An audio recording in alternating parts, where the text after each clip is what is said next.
Hello and welcome to A Plate for Every Student, a buffet-style approach to course development using open educational resources. Many thanks for taking the time out of your day to be here. My name is Jennifer Schneider, and I'm an assistant professor of paralegal studies at the Community College of Philadelphia. So over the next 10 minutes or so, I hope to cover a variety of discussion points, all of which are identified on this slide. I hope to identify and discuss origins of my own interest in OER, as well as explore opportunities to how we might generate support, community, and greater awareness of OER amongst our peers and colleagues. I'd also like to describe and explain a variety of OER creation tools and an approach to the course development process using OER. In covering these discussion points, we'll also cover some key learning objectives, and I'll share what I hope are some helpful resources. So much of this presentation will speak of my interest in OER as a sort of buffet. So I ask that you bear with me as I share all you can eat and create your own buffet plate images and analogies. And now I'd like to turn to how I got interested in OER myself.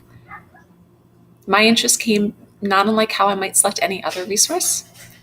My interest originated in reflections on what I believe would be best for my students, and that's what led me to OER and the analogy of OER as a buffet.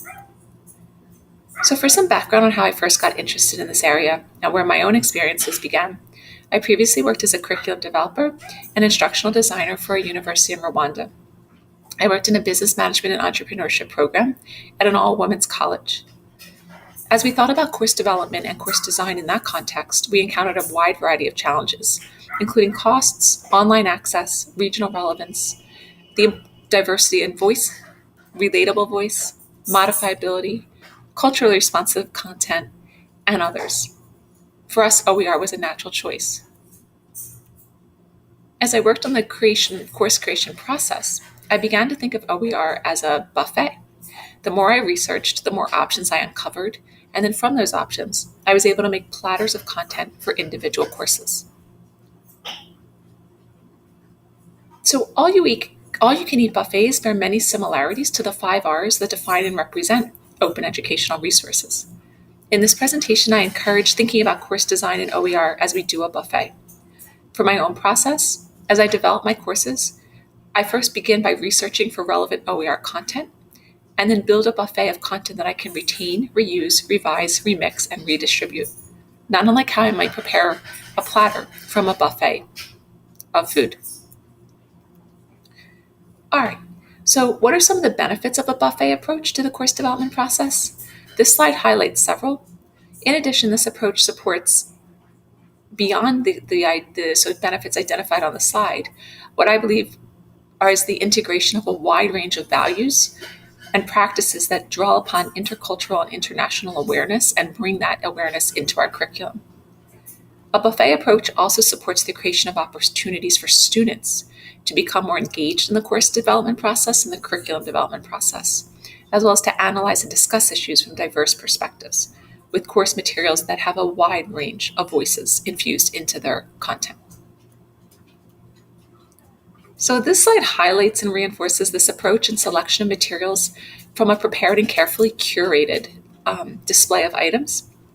Depending on the lesson, the topic, or the course, you can select from a range of exciting libraries and then repurpose and purposefully select from different options based on individual needs. OER also provides opportunities to unlock doors to knowledge. Going back to my own work in a business and entrepreneurial context, there was no funding for texts and no access to traditional publishing. Issues of cost, access, customizability, diversity in both voice and perspective, as well as regionally relevant content. To unlock doors to knowledge in the business and entrepreneurship context, OER was critical. But beyond unlocking those doors, we wanted to make them welcoming doors in which students could enter, then come back out, as well as see themselves on the other side of the door. So there's a lot of writing in this area about the importance of having mirrors, windows, and sliding glass doors in the content that we bring to our students. And again, OER is an excellent opportunity to do it. And I believe a buffet approach to OER makes us even more realistic and more practical in our own individual contexts. So when approaching the course development process, where do we begin?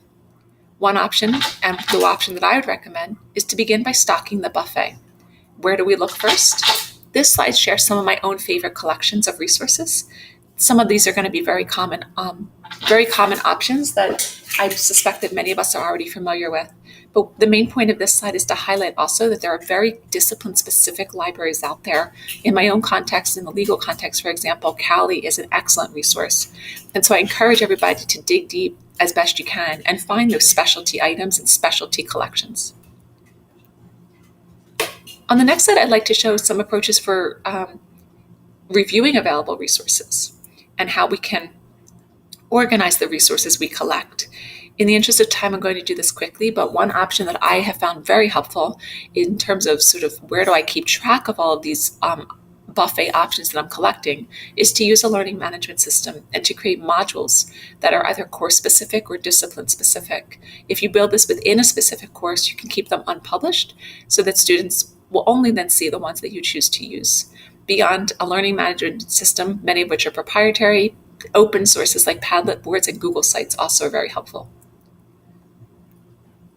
This is just an example of some discipline-specific resources that I've collected in a particular module, in a particular course that I then can pull and rely upon as I need in any particular assignment or assessment context.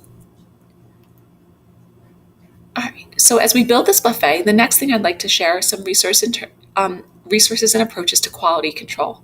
I think the first step is just to continue to have conversations with our colleagues and our students about the process through which OER is more recently developed and the sort of the quality metrics and controls that are built into these processes.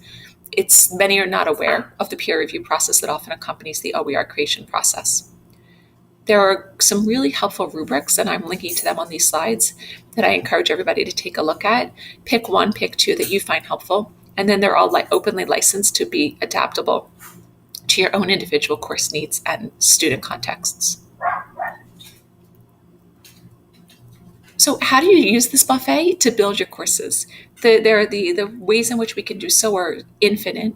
I'd recommend that you at least try a backwards design approach where you think about the activities and experiences, what you want your students to come away from the class with, and then what specific activities and experiences might be created to support those outcomes on behalf of the course and the student, whether it's at the program level or the course level. And then think about looking to your buffet, which are the open educational resources that you can pull into these experiences and activities that you're designing to support student success. Another opportunity is to add to the buffet and to engage students in the OER creation process. If you're working in a very specialized area and there is not a lot of existing OER, students can be engaged as co-collaborators and co-creators of the curriculum.